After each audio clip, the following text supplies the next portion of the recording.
guys, you know what this is? What's up? It's just a Doolittle review. We're just doing a Doolittle review. We had review. to review Doolittle. Fun story because I can't get my dates straight.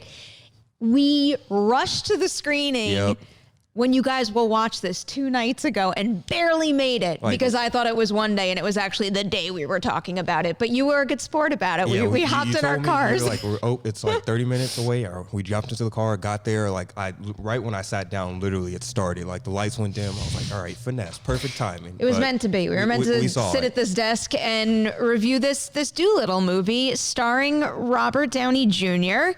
You guys probably know the basics of Dr. Dolittle. He can talk to animals, and in this case, he's going on a big adventure in order to find something that will save the queen. Yeah. So that's kind of what's going on here. I mean, you saw the trailers. I walked into this movie with rock bottom expectations just because the trailer didn't do it for me. Same here. So with me, I thought this was going to be a complete dumpster fire. I was like, this is going to be horrible. But once I sat there and like finished the movie, I was like, you know what?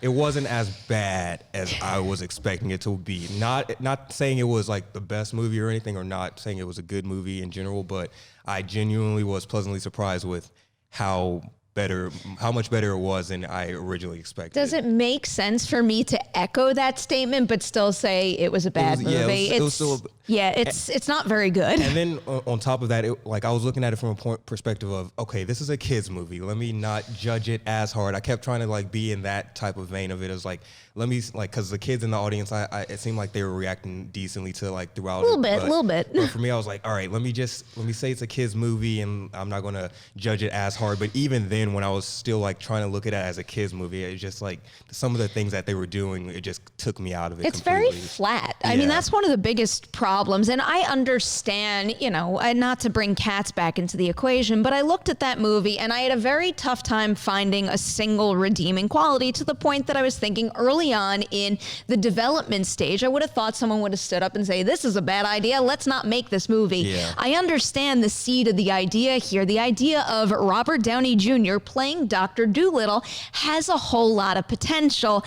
And it just doesn't work. We've seen him play a likable jerk before. This is a role that's very well suited to his skill set, but he's not likable and he's not all that much fun to watch. I didn't have any kind of connection to him, to the young kid Stubbins that he pairs up with, or many of the animals for that matter. Yeah, I completely agree with you. To me, it felt like he was trying to do, they told him to do an impersonation of the dude from Big Lebowski, but just took all the bad qualities from the dude from the Big Lebowski and then just tried to encapsulate that into his performance. And it was just it was like the dude, but he could talk to animals in a way, and then I just didn't work for me in a lot of ways. I found the accent very distracting too, and someone after told me that was meant to be a Welsh accent, but something about it wasn't quite working. I do believe that I caught a number of instances of ADR, which took me out of the movie. I didn't really think, I believe his name is Harry Collette. I didn't think he stood out to me. And then on top of that, this is a movie that casts Jessie Buckley in a role that never lets her get out of bed.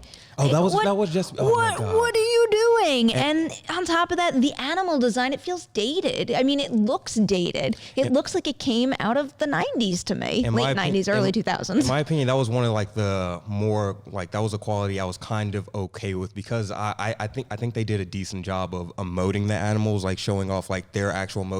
I kind of was thinking I prefer this type of animation for the Lion King, when they were actually acting and stuff. You could see their emotions.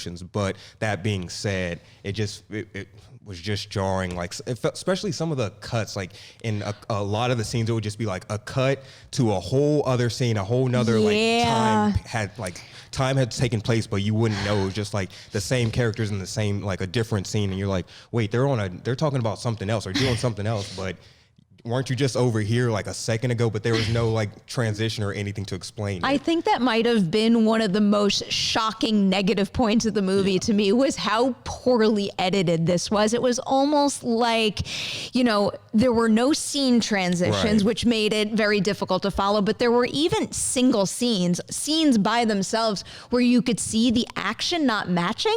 Like they thought that they could just take this chunk out, save on the runtime, and get you from this point to this point, and it would visually make sense, and it's not. And it's a very, very glaring problem that takes you out of the movie often. A lot. Like that was probably the biggest critique, because there was one specific scene where I don't want to spoil anything, but they just completely went somewhere else and did something. I was like, what? No, what just happened? Like, did I miss something in my? I didn't need get up to to use the ask you restroom. after, because I think I know that point. Yeah, that's what it feels like. It feels like you got up and went to the restroom and missed something. But I didn't get up at all. But I was didn't just get like, up either. What happened? It was ridiculous. But the comedy just isn't that great either. They have a lot of running gags. Very few of them made me laugh. Every once in a while, there was a line or some sort of, goofy or cartoonish expression from one of the animals that made me giggle. But a lot of the running gags, I kind of got sick of them. And then remember that guy, Jeff? Like Jeff was there for a shot, and then Jeff was gone.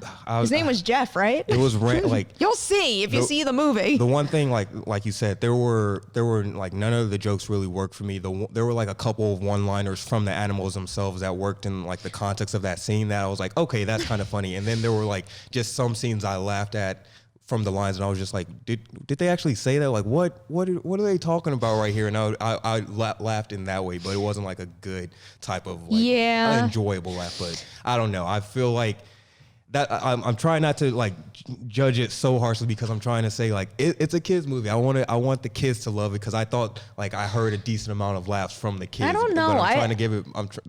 I had a kid behind me, and I stopped at a point to listen to what he was reacting at, and I didn't hear enough. And I don't know. I think I've gotten pretty good at watching a movie, trying to think about how my little cousins might feel about it. And I just watched Klaus recently, and I was thinking about something to recommend to them, and it probably wouldn't be Dolittle. It would be a quality animated movie like Klaus. And speaking of the animation, the beginning of this movie opens up with a beautiful animated sequence that, after watching all the live action animation hybrid stuff, made me think maybe a Dr. Dolittle animated movie could have been the way to go. That's exactly what I was thinking. I was like, all right, that was a solid. Keep the voice cast. Keep the whole cast. It should have just been like, you'll see in the animation that when you do see the movie, like at the beginning, there's a very nice animation. I think they should, like you said, just kept it going all the way through. And also, I would have preferred them, because like a central storyline for Dolittle himself is like